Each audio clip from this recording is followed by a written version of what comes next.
جس کو نہ ہم نے براہ راست دیکھا ہو، نہ وہ تجربے میں آ سکتا ہو، اور نہ ہی اس کو ناپا تولا جا سکتا ہو، ایسے وجود کو ہم کیسے مان لیں؟ قبلہ آپ دلیل دیں نا، وہ دلیل کیسے دیں جو خدا کے وجود کا اصلا انکار کرتے ہیں؟ تو آپ دلیل دیں نا۔ بنایا ہے everything has a creator, so who is the creator of God? Allah کا بنانے والا کون ہے؟ آپ نے کہا کہ نظر نہیں آتا، میں آپ سے سوال کرتا ہوں، عقل آپ کو نظر آتی ہے؟ نہیں۔ روح آپ کو نظر آتی ہے؟ شعور آپ کو نظر آتی ہے؟ نہیں آتا۔ اب ان کو آپ ناپ تول میں لے کے آ سکتے ہیں، تجربے میں لے کے آ سکتے ہیں؟ نہیں تو کیا ان کا وجود کا انکار کر دیں گے آپ؟ اگر خالق کے قانون خالق پہ لگائیں گے اور مخلوق کے قانون مخلوق پہ لگائیں گے تو کبھی بھی کوئی اللہ کے وجود کا انکار نہیں کرے۔ ہر لحاظ سے غلط ہے کہ آپ دعویٰ کر رہے ہیں کہ ایک چیز کے وجود کا آپ انکار کر رہے ہیں تو آپ کے پاس بھی دلیل ہونی چاہیے۔ اچھا قبلہ، پروگرام کے سلسلے کو آگے بڑھاتے ہیں اور میں چند اہم سوالات آپ کی خدمت میں لے کے آیا ہوں کہ جن کی آج کے اس دور میں بہت زیادہ ضرورت ہے کہ ہم کیسے ایسے وجود کو مان لیں جس کو نہ ہم نے براہ راست دیکھا ہو، نہ وہ تجربے میں آ سکتا ہو، اور نہ ہی اس کو ناپا تولا جا سکتا ہو، ایسے وجود کو ہم کیسے مان لیں؟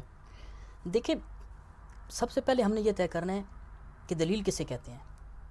آیا کسی چیز کا نظر نہ آنا اس کے نہ ہونے پہ دلیل ہے؟ آیا کسی چیز کا تجربے میں نہ آنا اس کے نہ ہونے پہ دلیل ہے؟ آیا کسی چیز کا لیبارٹری میں، کسی لیب میں، سائنس کی لیب میں نہ آنا اس کے نہ ہونے پہ دلیل ہے؟ آیا کسی چیز کا ناپ تول میں نہ آنا اس کے نہ ہونے پہ دلیل ہے؟ تو ہم نے دلیل کو دیکھنا ہے۔ بہت سی ایسی چیزیں ہیں جو نظر نہیں آتی اور وہ ہیں، بہت سی ایسی چیزیں ہیں جو تجربے میں نہیں آتی وہ ہیں، بہت سی ایسی چیزیں ہیں جو لیب میں نہیں ہیں وہ ہیں۔ تو ہمیں دیکھنا ہے کہ کون سے ایسے ذرائع ہیں جن کے ذریعے پتہ چلے گا کہ کوئی وجود ہے یا نہیں ہے۔ صرف یہی وجود ہے۔ آپ نے کہا کہ نظر نہیں آتا، میں آپ سے سوال کرتا ہوں، عقل آپ کو نظر آتی ہے؟ نہیں۔ روح آپ کو نظر آتی ہے؟ شعور آپ کو نظر آتی ہے؟ نہیں آتا۔ اب ان کو آپ ناپ تول میں لے کے آ سکتے ہیں، تجربے میں لے کے آ سکتے ہیں؟ نہیں تو کیا ان کا وجود کا انکار کر دیں گے آپ؟ یہ ضروری نہیں ہے کہ جو چیز یہ ان دلیل کے ذریعے ثابت نہیں ہے وہ ہے ہی نہیں۔ نہیں، ہم نے دلیل کو دیکھنا ہے کہ کون سی دلیل ہوگی کس کی چیز پہ، اس کے اس بات پہ۔ تو آپ جس چیزیں کہہ رہے ہیں کو ضروری نہیں کہ صرف یہی دلیلیں ہیں، یہ ذریعے ہیں، ان کے ذریعے بھی کسی وجود کو سمجھا جا سکتا ہے، لیکن ضروری نہیں ہے کہ ان کے علاوہ کوئی ذریعہ نہیں ہے۔ ان کے علاوہ بھی ذرائع ہیں کہ جن کے ذریعے ہم سمجھ سکتے ہیں کہ کسی چیز کا وجود ہے یا نہیں ہے، اور انہی ذریعوں میں سے ایک ذریعہ انسان کا عقل ہے۔ یہ عقل بتاتا ہے کہ کس چیز ہے، یہ عقل بھی فیصلہ کر سکتا ہے، یہ عقل معتبر ذریعہ ہے کہ کسی چیز کا وجود ہے یا نہیں ہے۔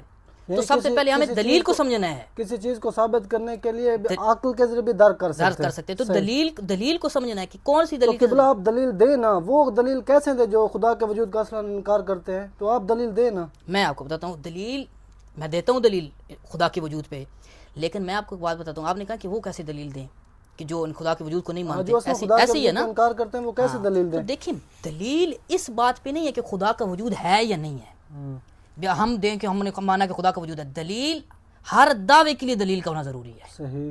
جو کہتا ہے کہ دلیل دو، اس کے جو دعویٰ کر رہا ہے کسی چیز کا بھی، چاہے وہ دعویٰ اس کے انکار کا ہے کسی چیز کے، چاہے وہ دعویٰ کسی کے اس بات کا ہے، تو اس کے لیے اس کے دلیل اس کے پاس ہونی ضروری ہے۔ ملحدین کہتے ہیں کہ خدا ہے تو لہذا دلیل دو۔ ہم کیوں دلیل دیں؟ کیونکہ ہم تو کہتے ہیں خدا نہیں ہے۔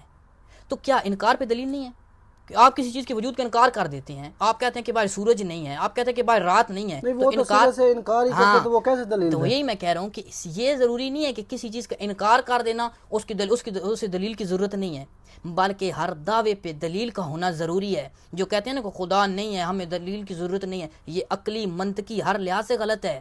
کہ آپ دعویٰ کر رہے ہیں کہ ایک چیز کے وجود کا آپ انکار کر رہے ہیں تو آپ کے پاس بھی دلیل ہونی چاہیے۔ لہٰذا جو کہتا ہے کہ خدا ہے اس کے پاس بھی دلیل ہو، اور جو کہتا ہے خدا نہیں ہے اس کے پاس بھی دلیل ہو۔ اب جو کہتے ہیں خدا ہے ان کے پاس عقلی دلائل بھی ہیں، ان کے پاس نقلی دلائل بھی ہیں، ان کے پاس ہر قسم کے دلائل ہیں، اور جو کہتے ہیں خدا نہیں ہے تو وہ کیا کہتے ہیں؟ بس خدا نہیں ہے، ہمارا انکار ہے، ان کے پاس دلیل نہیں ہے۔ اگر وہ خود سے سوال کریں کہ خدا نہیں ہے، کیوں نہیں ہے، یہ کائنات ہے، یہ خود بخود وجود میں آئی ہے، کیسے وجود میں آئی ہے، تو جب یہ وہ خود درک کریں گے تو انہیں پتہ چلے گا۔ لیکن جب وہ اصلاً ہی یہ کہہ دیتے ہیں کہ خدا نہیں ہے لہذا ہمارا کام ہے صرف انکار کرنا، ہمیں دلیل کی ضرورت نہیں ہے، تو یہی چیز غلط ہے۔ تو یہ بات ہے، یہی چیز غلط ہے کہ وہ کہیں کہ ہمیں انکار کی ضرورت ہے، انکار پہ دلیل کی ضرورت نہیں ہے، بلکہ ہر دعوے پہ دلیل کی ضرورت ہوتی ہے۔ تو ان کے پاس کیا دعویٰ ہے کہ کائنات آ گئی وجود میں، کیسے آئی، کس قانون کے تحت آئی، کس سبب کے تحت آئی؟ خود بخود آئی۔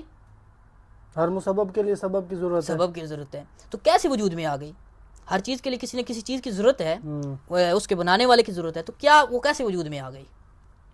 اچھا قبلہ، میں بھی بڑھتا ہوں اپنے اگلے سوال کی طرف کہ جیسا کہ آپ نے کہا کہ ہر چیز کا بنانے والا کوئی ہے، کوئی صانع ہے جس نے اس کو بنایا ہے, کوئی خالق ہے جس نے اس مخلوق کو بنایا ہے. Everything has a creator. So who is the creator of God? Allah کا بنانے والا کون ہے؟ یہ چیز آپ نہیں سمجھے. میں نے کہا نا کہ کوئی چیز خود بخود وجود میں آ گئی, تو آپ نے کہا کہ every thing has a creator, so who is the creator of God. یہ آپ نے غلط کہا ہے. کیسے؟ یہ قانون غلط ہے. ایوری تھنگ کا کریٹر نہیں ہے, بلکہ every creature have a creator. ہر مخلوق کا کوئی نہ کوئی خالق ہے. جب آپ کہیں گے کہ ہر چیز کا کوئی خالق ہے, ہر وجود کا کوئی خالق ہے, تو خدا کا وجود ہے, پھر اس کا کوئی خالق ہے, یہ سوال آ جائے گا. بالکل یہ سوال غلط ہے.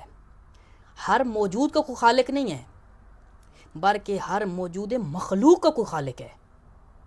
جب آپ یہ طے کریں گے کہ یہ چیز موجود ہے اور یہ مخلوق ہے, تو لہٰذا اس مخلوق کے لیے لازم ہے کوئی اس کا خالق ہو, اسے بنانے والا ہو. تو خالق کا بھی تو کوئی خالق ہوگا نا, جس نے خالق کو بنایا. تو یہی سوال, خالق کو خالق نہیں ہوتا, مخلوق کا کوئی خالق ہوتا ہے.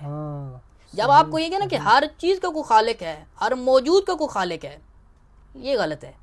ہر موجود کا خالق نہیں ہے, ہر موجود مخلوق کا کوئی خالق ہے. صحیح ہے. تو یہ کہنا غلط ہے کہ خدا کا خالق کون ہے. یہ سوال غلط ہے کہ ہر چیز کو بنانے والا کوئی ہے, لہذا خدا کو بنانے والا کون ہے. میں آپ سے ایک مثال دے کے سمجھاتا ہوں. دیکھیں, آپ کھانا بنائیں, کھانے میں نمک ڈال دیں, تو کھانا کیا ہو جائے گا؟ نمکین. زیادہ نمک ڈالیں گے تو نمکین ہو جائے گا. جی. اچھا, آپ یہ سوال کر سکتے ہیں کہ کھانا نمکین کیوں ہے؟ کر سکتے ہیں نا سوال؟ کر سکتے ہیں, نمک کی وجہ سے. نمک کی وجہ سے. لہٰذا یہ سوال نمک پہ کر سکتے ہیں کہ نمک نمکین کیوں ہے؟ نہیں کر سکتے. اچھا, آپ ایک بچہ پیدا ہوتا ہے, وہ پڑھتا ہے, اسکول میں جاتا ہے, کالج میں جاتا ہے, یونیورسٹی میں جاتا ہے, علم حاصل کر لیتا ہے. آپ سوال کر سکتے ہیں کہ یہ کیسے عالم بنا؟ کر سکتے ہیں نا. تو بتائیں گے یہ فلاں جگہ سے فلاں جگہ سے. علم کے بارے میں سوال کر سکتے ہیں, علم میں علم کیسے آ گیا؟ نہیں کر سکتے. ٹھیک ہے. آپ پانی لیں, اسے آگ پہ رکھیں, پانی گرم ہو جائے گا, تو آپ یہ سوال کر سکتے ہیں کہ پانی گرم کیسے ہوا؟ کر سکتا ہوں. کیسے ہوا جی؟ آگ کی وجہ سے. تو خود آگ پہ یہ سوال کر سکتے ہیں کہ آگ گرم کیسے ہوئی؟ آگ میں حرارت کیسے آئی؟ یہ حرارت آگ کے وجود میں ذات میں ہے. یہ نمکین ہونا یہ نمک کے ذات میں ہے. لہذا اس پہ یہ سوال کرنا غلط ہے. لہذا جس طرح یہ چیز اس کی ذات میں ہے, ہو بہو خدا کا ہونا خدا کی ذات میں ہے. یعنی آپ کا کہنا ہے یہ نمک کی جو نمکینی ہے وہ اس کی ذات میں ہے, جو آگ کی حرارت ہے وہ اس کی ذات میں ہے. لہذا خدا کا ہونا خدا کی ذات میں ہے. یہ اس چیز پہ سوال ہوگا جو عدم سے وجود میں آئی. اس کے لیے آپ سوال کر سکتے ہیں کہ یہ سے وجود میں کس نے لایا, اس کا خالق کون ہے. یعنی پہلے اس کا وجود نہیں تھا اور وہ ہے. اور یہ ملحدین, یہ سائنس ہر چیز کہتی ہے کہ دنیا نہیں تھی تو وجود میں آئی. میں انشاءاللہ آؤں گا اس پہ کہ وہ جو تھیوری پیش کرتے ہیں بگ بینگ کی کہ یہ کیسے وجود میں آئی, خود بخود وجود میں اس چیز پہ بھی آؤں گا کہ عدم سے وجود میں آئی. تو یہ سوال کر سکتے ہیں کہ عدم سے وجود میں کیسے آئی, لیکن جو چیز ہمیشہ سے ہے اس کے لیے یہ سوال کرنا غلط ہے کہ اس کو کس نے بنایا. صحیح. یہ آپ اس چیز کے لیے سوال کر سکتے ہیں کہ جو چیز نہیں ہے کہ وہ کیسے وجود میں آئی. اس چیز کے لیے سوال نہیں کر سکتے کہ جو ہمیشہ سے, یہ ہونا خدا کی ذات میں ہے. اچھا قبلہ, ابھی آپ نے واضح اور روشن دلائل دیے خدا کے وجود کے اوپر, پھر آج کے اس دور میں خدا کے وجود کے اوپر کیوں بحث ہو رہی ہے؟ ہاں, یہی بات ہمیں سمجھنی ہے جی, کہ اگر خدا کے وجود پہ اتنے دلائل ہیں کہ خدا کا وجود ثابت ہو سکتا ہے, ابھی آپ نے دیے بھی ہیں واضح اور معتبر دلائل, اس کے باوجود بھی آج کے اس معاشرے میں